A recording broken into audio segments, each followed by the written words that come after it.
हद है इस पॉलिटिक्स की, हद है। जिंदगी में बहुत कुछ होता है लाइफ में, लेकिन इतनी पॉलिटिक्स, इतनी गंदी पॉलिटिक्स तो राजनीति में भी नहीं होती है शायद, जितना पॉलिटिक्स की बातें सुनी मैंने रिसेंटली कि पॉलिटिक्स हो रहा है। और ये पॉलिटिक्स हुआ है एक ऑफिस में, जो कि लगातार होता ही रहता है ये पॉलिटिक्स। और ये पॉलिटिक्स एक कुछ सेल्स के बंदों को लेकर है, जो मैं बताने जा रहा हूं आपको उसका वो कहानी। 12 दोस्त ज्वाइन करते हैं कंपनी में जिसका XYZ नाम है, और उनका टारगेट ये रहता है कि उनको मंथली में 4 सेल देने हैं, और 4 सेल अगर नहीं दे पाए तो एटलीस्ट 2 सेल देने हैं क्वालिफाई करने के लिए। ठीक है ना दोस्तों।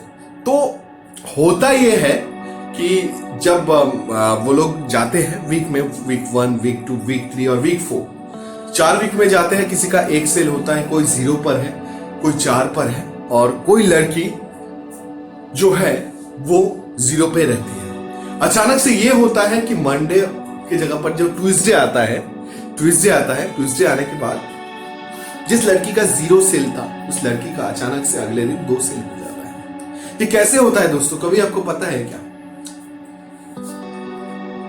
इतने सारे लोगों ने मेहनत की। मैं ये नहीं कहता कि लड़की ने ज्वाइन किया है तो लड़की की मेहनत नहीं है उस कंपनी में, मेहनत है उसकी उस कंपनी में, ठीक है। लेकिन जिस लड़की का 0 सेल रहता है उसको उठा दिया जाता है, सब लड़की को पास कराया जाता है। और जो लड़के सच में डेडिकेटेड है, एक साल एक सेल भी दिया है, लेकिन वो ज्यादा डिजर्विंग है, तो उनको मौका नहीं मिलता। उनको बोल दिया जाता है टाटा बाय बाय, आपको इस कंपनी से आपने ट्रेनिंग कंप्लीट कर ली है, इसके बाद जब आप एग्जीक्यूटिव बनोगे, एग्जीक्यूटिव तो आप बनोगे ही नहीं ना, क्योंकि आपको निकाल दिया गया है। जो लोग अनडिजर्विंग है उन लोगों को सिलेक्ट किया जाता है, और डिजर्विंग लोगों को क्यों सिलेक्ट नहीं किया जाता? ये एक बहुत बड़ा सवाल है हमारे हिंदुस्तान के हर एक उस प्राइवेट कंपनी से दरखास्त करना मैं चाहता हूं। क्यों हमारे ऊपर इतना आप ये कर रहे हो, मतलब इतना क्यों घटिया पॉलिटिक्स कर रहे हो ऑफिस का? क्या जरूरत है आपको ऐसा पॉलिटिक्स करने की? हर एक बंदा आता है सपने लेके, 55,000 60,000 रुपए उसका सैलरी होगा, अगर 7+3 का पैकेज होगा, 5+2 का पैकेज होगा, बट स्टिल उसको वो नहीं मिलता। वो किसी और को मिल जाता है जो कि डिजर्विंग है ही नहीं, जिसको ठीक से इंग्लिश बोलना नहीं आता, वो साला सेल करके बैठता है। ये कड़वी सच्चाई है दोस्तों। और मैं सब एम्प्लॉयर्स की रिस्पेक्ट करता हूं, हालांकि मैं भी जिस कंपनी में काम कर रहा हूं अभी, आजमा मैन पावर प्राइवेट लिमिटेड, वो उनके स्टाफ बहुत अच्छे हैं, उनके स्टाफ बिल्कुल वैसे नहीं है। लेकिन कुछ एक कंपनियां हैं, मैं नाम नहीं लूंगा, वो एम्प्लॉयज को 14 घंटे 15 घंटे 16 घंटे काम करवाती है, और उसके बाद किसी का सपना होता है कि उसने लोन ले रखा था गलती से, और बिजनेस में भी उसको लॉस हो गया है, ठीक है ना, बिजनेस में भी उसको लॉस हो गया है। उसके बाद आता है वो इस फील्ड में, लेकिन उसके बाद भी कुछ नहीं मिलता। एक बंदा है होटल मैनेजमेंट का, मैं नाम नहीं लूंगा उसका भी, वो भी कुछ सपने लेके आया था कि चलो मैं सेल्स में घुसूंगा तो अच्छा है। उसने वीडियो कॉलिंग जो की, वीडियो कॉलिंग में उसने 4 नहीं 5 नहीं 21 वीडियो कॉलिंग की और 1 सेल लाया। लेकिन वो सबसे ज्यादा अगर हार्ड वर्किंग किया जाए तो वही दोस्त था मेरा जो होटल मैनेजमेंट का है फ्रेंड। तो होटल मैनेजमेंट के फ्रेंड को मैं सलाम करता हूं कि उसने 21 VC निकाले और उसके बाद भी कुछ नहीं हुआ। इसके बाद भी अगर वो फेलियर हुआ ना, जैसे उसने फेलियर हुआ, वो सह लिया इतने टाइम तक, अपने आप को उसने धूप में तपा दिया। अगर वो फेलियर भी हो गया, अभी वो कुछ सालों बाद भी सेम कंपनी में आता है ना, वो सक्सेसफुल होके दिखाएगा, अगर कोई गंदी पॉलिटिक्स आप नहीं करोगे एम्प्लॉयर्स। तो दोस्तों यही समझने वाली बात है, यही हमको समझना है। क्यों हम उन एम्प्लॉयज को की कदर नहीं करते जिन लोग इतना हार्ड वर्क करते हैं? क्यों लड़कियों को आप ज्यादा प्रेफरेंस देते हो? और लड़कियां भी नहीं, कुछ ऐसे अनडिजर्विंग कैंडिडेट हैं जिनको इंग्लिश बोलना नहीं आता, जिनको ठीक से जो पैसे का सेल किया है उन्होंने या रेफरेंस से मारा है लास्ट का सेल, मुझे नहीं पता। लेकिन मैं किसी पे कमेंट नहीं कर रहा हूं, मैं ये कहता हूं कि जो डिजर्विंग कैंडिडेट है, जिन्होंने अपना बेस्ट दिया है, उनको आप आगे तो लेके जाओ, एक मौका तो दो, क्योंकि वही लोग आपके कंपनी का प्रॉफिट जनरेशन करेंगे। ये जो लोग आपने 6 लोग सिलेक्ट किए हैं, जो भी है, जिनके भी नाम है, मैं नाम नहीं लेना चाहूंगा और कंपनी का भी नाम नहीं लेना चाहूंगा, लेकिन 6 लोगों को जो सिलेक्ट किया आपने, वो बिल्कुल ही डिजर्विंग नहीं है।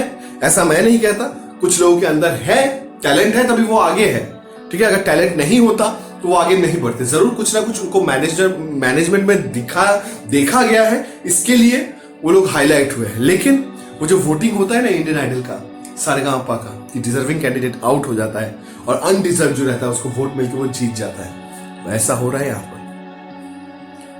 डिजर्विंग को नहीं मिलता। मैं मानता हूं कि लक फैक्टर एक होता है, लक फैक्टर एक होता है तो पता चलता है, लेकिन कोई मैनेजमेंट अगर किसी को खुद से ही पास करवा देता है तो फिर क्या मतलब है दोस्तों? कोई मतलब नहीं है। एम्प्लॉयर्स लोग प्लीज ऐसे डर्टी पॉलिटिक्स मत किया करो। मेरा तो एक ही रिक्वेस्ट है आपसे, ठीक है ना। हर एक लड़का, एक 24 साल का लड़का अगर एमडी बन सकता है, ठीक है ना, वैसे ही एक 50 साल का लड़का बॉस बन सकता है, और वो ही बॉस बनेगा हर एक कंपनी का। ऐसा नहीं होता है दोस्तों, ऐसा बिल्कुल नहीं होगा कि 50 साल का जो आदमी है वही बॉस में रन कर सकता है। मैं एक मेरे एमडी को जानता हूं जिनकी एज सिर्फ और सिर्फ 24 साल है, वो एक कंपनी में एमडी है, क्योंकि उनके अच्छे वर्क की वजह से, उनके अच्छे कामों की वजह से। कुछ कुछ कंपनियां उसकी कदर करती है, कुछ कुछ कंपनियां नहीं काम करती। अब देखिए ना, ज्यादातर लड़कियों में ही एचआर क्यों बनते हैं? सोचने वाली बात है दोस्तों, ठीक है ना। उनका कम्युनिकेशन स्किल्स तो सबका अच्छा है, मेरा भी अच्छा। मैं किसी के बारे में गंदा नहीं बोल रहा है, कुछ ऐसा नहीं बोल रहा हूं, लेकिन एचआर में भी लड़कों को भी प्रेफरेंस देना चाहिए। आप जो सबसे पहले लड़कियों को, मैं ये नहीं बोलता कि लड़की कर नहीं पाएगी, लड़की कर सकती है और आराम से एचआर का जॉब कर भी रही है, हैंडल भी कर रही है, अपने घर का भी काम चला रही है, उनके अंदर टैलेंट है तभी वो सिलेक्ट हो रही है। लेकिन लड़के भी तो है ना कुछ, वो जब आगे जाते हैं पूछते हैं एचआर की वैकेंसी है सामने से, लिंक्डइन में किसी को पूछते हैं कि आपके पास एचआर की वैकेंसी है, वो सामने से बोलते नहीं है। कुछ एक कंपनी होती है जो हमारे टैलेंट को समझती है, जो कदर करती है। अगर किसी ने एग्जीक्यूटिव लेवल पे काम किया है, रिलेशनशिप मैनेजमेंट में काम किया है, इन्फोसिस एचआर में भी काम किया है अगर किसी ने, ठीक है ना, और उसको टीम लीडर के पोस्ट पे भी रख देती है, ठीक है ना। मेरा एक दोस्त है, 20 साल का लड़का है, वो एक दिन कॉलिंग कर रहा था, कॉलिंग करते करते करते करते उसके कान से खून बहने लगा। ऐसा काम करवाती है हमारी कंपनियां। अब खून निकालने वाले काम क्यों करवा ही क्यों रहे हो? जब बंदे का खून निकल रहा है और आप वो बोल रहा है कि मुझे तो आज के दिन छुट्टी दे दो, लेकिन आप क्या बोलते हो? हाँ, छुट्टी तो मिल जाएगी, लेकिन ये काम पूरा करके जाना। ऐसा है मैनेजमेंट। जब तक आप लोग रिवॉल्ट नहीं करोगे, जब तक आप लोग कुछ नहीं बोलोगे, ऐसे ही हमारे अच्छे सच्चे एम्प्लॉयज काम करते रहेंगे, काम करते रहेंगे। आपको क्या लगता है जो 6 लोग सिलेक्ट हुए हैं वो लोग क्या पूरी जिंदगी आपके ऑर्गेनाइजेशन को दे देंगे या 2 साल दे देंगे? 3 महीने से ज्यादा, 3 महीने से ज्यादा कोई काम नहीं करने वाला। अगर ये 6 बंदों को आपने लिया होता ना तो शायद वो बहुत अच्छा परफॉर्मेंस देता। और ये मैं किसी की सपोर्ट या किसी का अगेंस्ट जाके कुछ बातें नहीं कर रहा हूं। जो सच्चाई है, जो प्रैक्टिकल चीज है, वही मैं आपके सामने ला रहा हूं।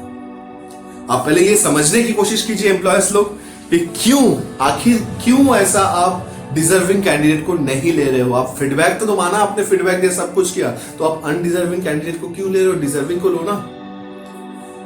मेरा तो बस यही कहना था, और मैं किसी के बारे में ना ही कोई हिंसा फैला रहा हूं या कुछ फैला रहा हूं। मुझे जो ऐसा फील हुआ वो मैंने आपको बताया। तो प्लीज एम्प्लॉयर्स लोग, अच्छे एम्प्लॉयज की भी कदर कीजिए, क्योंकि हर एक के सपने होते हैं।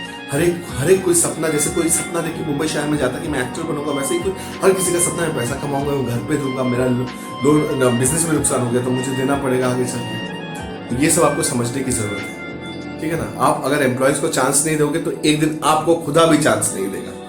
इसी बात पर मैं आपसे ये कहना चाहता हूं कि अगर वीडियो अच्छी लगी है तो चैनल को सब्सक्राइब कर दीजिए, लाइक कर दीजिए, शेयर कर दीजिए और बेल आइकन को भी प्रेस कर दीजिए, घंटी को, ताकि आने वाली वीडियो की नोटिफिकेशन आपको मिल सके। थैंक यू दोस्तों, लव यू।